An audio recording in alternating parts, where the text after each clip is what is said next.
আমি ময়মনসিংহ যখন আমার বোনের বাড়িতে যাচ্ছি ট্রেনে যাওয়ার পথে উজ্জ্বলের সাথে আমার সাথে ট্রেনে পরিচয়। উজ্জ্বলের সাথে আমার সাথে ট্রেনে পরিচয় হওয়ার পরে ওই আমাকে ওর পরিবারের কথা বললো, আমি আমার পরিবারের কথা বললাম, আমার সংসারের কথা বললাম। সব কিছু বলার পরে ওই আমাকে বললো যে ওর 2টা সন্তান রাইখা ওর স্ত্রী অন্য ছেলের সাথে চলে গেছে গা পরকিয়া কইরা। ওই 2টা সন্তানরে এখন কষ্ট কইরা মানুষ করতেছে। তখন আমরা কথা টথা বলতে বলতে চলে গেলাম। পরে যাওয়ার পথে ওই আমার বললো যে আমরা যেন একই জায়গায় থাকি, তাহলে আপনার নাম্বারটা আমাকে দেন। আমি কইছি না, আমার নাম্বার তো আমি কাকুর দেই না। তারপরে উনি বলাতে, অনুরোধ করাতে আমি নাম্বার দিছিলাম। তো প্রায় অনেক দিন আমরা 5 মাস মতন ওর সাথে কথা বলছি। আমি মোবাইলে কথা বলছি, দেখা করি নাই কখনো, কিন্তু কথা বলছি মোবাইলে। বন্ধুত্বের মতন কথা বলছিলাম। তখন ওই হঠাৎ করে একদিন আমাকে বলে কি, ওই খুব অসুস্থ, ওই আমাকে বলতেছে ওর বাসায় যাওয়ার জন্য, ওরা দেখার জন্য। তখন আমি বলছি যে আমি তো যাইতে পারবো না, আমার হাজব্যান্ড দুপুরে খাইতে আসবে। তখন ওই বলছে যে তুমি চলে যাইও। তখন আমি আর কি করবো, বন্ধুত্বের খাতিরে তখন আমি ওর বাসায় গেছিলাম। যাওয়ার পরে দেখতেছি যে ওই শুয়ে আছে। ওই শুয়ে থাকার পরে যে অনেকক্ষণ ওর মাথায়ও আমি পানি ঢালছিলাম। পানি দেওয়ার পরে ওই অনেকক্ষণ পরে যেয়ে উঠছিল। উঠার পরে ওই আমারে নাস্তা দিছিল। নাস্তা দেওয়ার পরে ওই নাস্তার সাথে যে কী খাওয়াইছে আমি কইতে পারি না। তো খাওয়ার পরে ওই আমার সেন্স ছিল না, আমার চেন চলে গেছিলো। তখন চেন চলে যাওয়ার পরে ওই আমার সাথে তো অনেক শারীরিক সম্পর্ক করছিল। করার পরে আমি যখন চেঞ্জ আসছে, তখন আমি দেখি আমার শরীরে কোনো কাপড় চোপড় নাই, কাপড় চোপড় ছাড়াই। তখন আমি ওরে জিজ্ঞেস করলাম যে তুমি আমার সাথে কী করছো, কেন করছো আমার সাথে এগুলো? তখন বলতেছে, আমার হাতে ফাই ধরে বলতেছে যে আমি তোমাকে অনেক ভালোবাসি, সেজন্য এগুলো করলাম। পরে আমি বলতেছি যে মানুষকে ভালোবাসলে এভাবেই করে না, নোংরামি করে। তুমি কেন আমার জীবনে এমন করলা?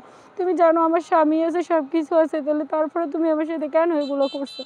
এগুলো বললে আমার তো অনেক খারাপ লাগতেছে। আমি অনেক কান্নাকাটি করছি ওর বাসায় কান্নাকাটি করার পরে আমার অনেক খারাপ লাগতেছে যে আমি কি করব, আমার জীবনে কেমন একটা জীবনটা শেষ হয়ে গেছে। তারপরে আমি ওর বলছি যে আমি তোর সাথে আর কখনো কথা বলবো না, তুই আমার সাথে কথা বলার চেষ্টা করবি না কখনো।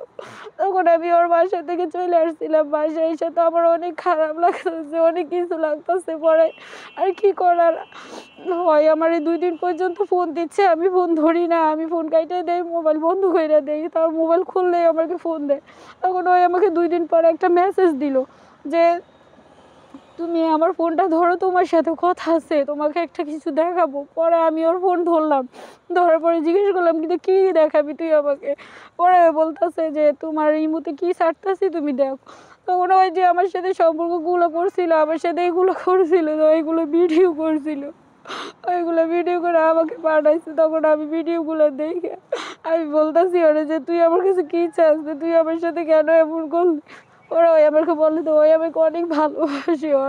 ওর কথা যদি আমি না শুনি তাহলে এগুলো সোশ্যাল মিডিয়াতে ছাইড়ে দিব। তখন আমি আর কী করবো? আমিও ওর বাধ্যকতা, ওর কথাই শুনছি। আমি কাউকে বলতেও পারি না যে এগুলো কীভাবে মানুষকে বলবো যে আমি তো অপরাধ করে ফেলছি, ওর বাসায় কেন গেলাম। পরে দিয়ে ওর বাসায় এরকম করে ভিডিও দেখায় অনেক শারীরিক সম্পর্ক আমার সাথে করছিল। তখন করার পরে এরকম করে অনেক দিন চলার পরে হঠাৎ করে আমি শুনছি যে ওর স্ত্রী আছে।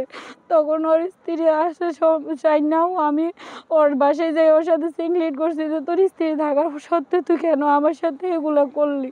ওরা আমি ওর সাথে সিংলিট কইরা পরে কইছি যে তুই আমার ভিডিওগুলো ভাইরাল করে দিবি, যা ভাইরাল করে দে। আমি তো চাই না একটা নারী ওই আরেকটা নারীর সংসার ভাঙিয়ে দিতে, যে আমি তোর লোকের কোনো সম্পর্ক নাই। আমি এগুলো বইলে পরে আমি বাসায় চলে আসছি।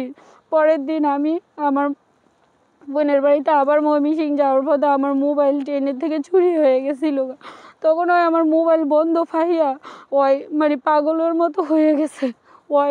ওর বন্ধুর গোজাইয়া পাও ধরে, আমার একটা খালাতো ভাই আছে দিস্তার গেটে, ওর পাও ধরে যাইয়া যে আমি আমার বাসা দেখাই দিত, চিনাই দিত।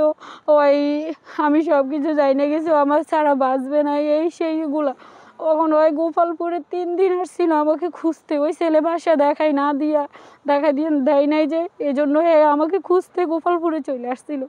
গোপালপুরে 3 দিন খোঁজার পরে 4 দিনের দিন দেখে দেয় আমার হাজব্যান্ডের দোকানের সামনে দাঁড়াই আছে। তখন ওই আমার হাজব্যান্ডের পিছনে যাই আমার বাসা চিনে আসছে। পরের দিন ওই আমার বাসায় আবার গেছিল, যাওয়ার পরে দেখে আমার বাসায় তালা মারা, কেউ নাই। তখন আমার বাড়িওয়ালারা প্রশ্ন করলো যে ওরা কোথায়, পরে বলতেছে ওরা তো হয়তো ময়মনসিংহ গেছে আর ওর হাজব্যান্ডে তো অফিসে। তখন বলছে যে তুমি কে, ওই তারপরে পরিচয় দিল যে ওই উজ্জ্বল ওই ইয়েতে থাকে, দিস্তা গেটে থাকে, পপুলাতে চাকরি করে, পরিচয় দিল। বাড়িওয়ালা বললো তো ওর সাথে তোমার সাথে কি সম্পর্ক? তো বাড়িওয়ালারা বললো যে আমার সাথে সম্পর্ক না, আমার স্ত্রীর সাথে সম্পর্ক, বান্ধবী আর কি।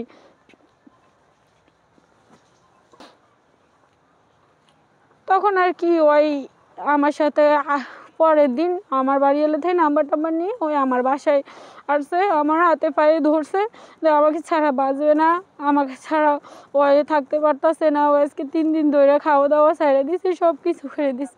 তখন আমি আর কি করবো, তার আমি ওকেও বলছিলাম যে আমার সংসারও ঠিক থাকতে হবে, তোমার সংসারে ঠিক থাকতে হবে। কিন্তু আমি ওর সাথে সম্পর্ক চালিয়ে গেছিলাম দীর্ঘদিন, 2 বছর ধরে ওর সাথে, আমার সাথে 3 বছর পর্যন্ত, 2 বছর ছিল, এখন আজকে মানে 1 বছরের মতন ওর সাথে আমার সাথে মানে সম্পর্ক ভাঙার আর কি।